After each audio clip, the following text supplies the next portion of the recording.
U.S. spies say Trump's G7 performance suggests he's either a Russian asset or a useful idiot for Putin. Here's a summary of the article. Trump repeatedly refused to hold Russia accountable for annexing Crimea in 2014, blamed former President Barack Obama for Russia's move to annex it, expressed sympathy for Russian President Vladimir Putin, and castigated other G7 members for not giving the country a seat at the table. Trump's advocacy for Russian interests is renewing concerns among intelligence veterans that Trump may be a Russian asset who can be manipulated or influenced to serve Russian interests, although some also speculate that Trump could just be currying favor for future business deals. "We have a Russian asset sitting in the Oval Office," Russian Foreign Ministry photo via AP. A former senior Justice Department official, who worked closely with the former special counsel Robert Mueller when he was FBI director, didn't mince words when reacting to Trump's performance at the G7. There is no fathomable explanation for why the president said these things. Letting Russia off the hook for bullying smaller countries and then blaming Obama for it? It's directly out of the Putin playbook.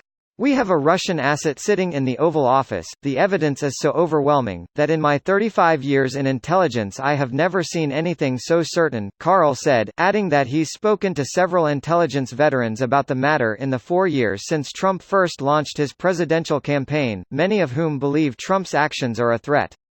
"We already know he was interested in building a Trump Tower in Moscow before and during the election. The best way of doing a deal with Putin is to be nice to him, so I think what Trump is doing is currying favor." In 2017, Trump refused to accept the U.S. intelligence community finding that Moscow meddled in the 2016 race to propel Trump to the presidency. 2 days after firing Comey, Trump shared classified intelligence with 2 Russian officials in the Oval Office and told them firing Comey had taken great pressure off of him.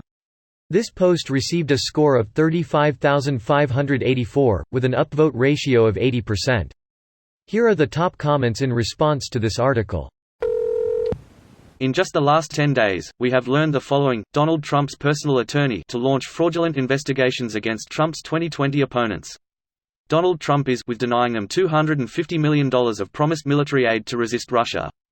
At the G7, our allies report that Trump's public sycophancy towards Putin was even more dramatic in private deliberations, and the first 2 are an obvious attempt at coerced quid pro quo, and the last demonstrates that Trump appears to remain personally subordinated to Vladimir Putin for unknown reasons. We must see Donald Trump's finances, at Deutsche Bank.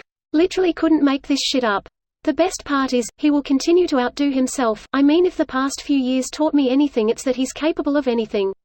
He can't fucking cook for himself. McDonald's and ketchup on steak, Dad's recipe.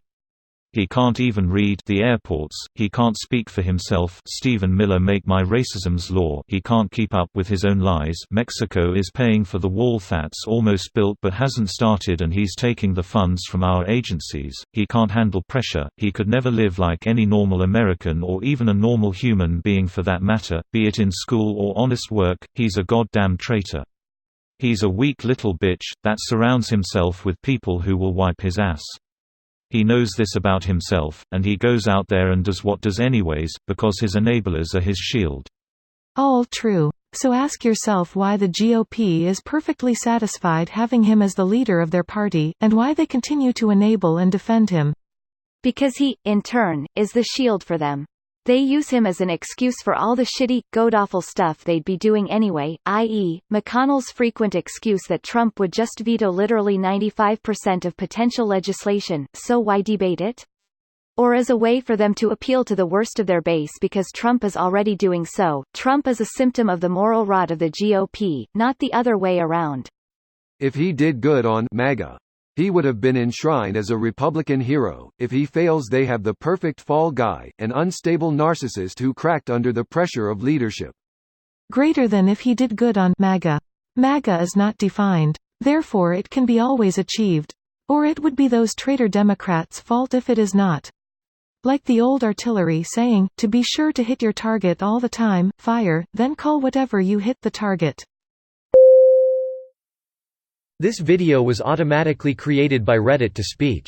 The article and comments in this video were selected from Reddit according to their upvotes, and any paraphrasing was performed by smmry.com, without any human intervention.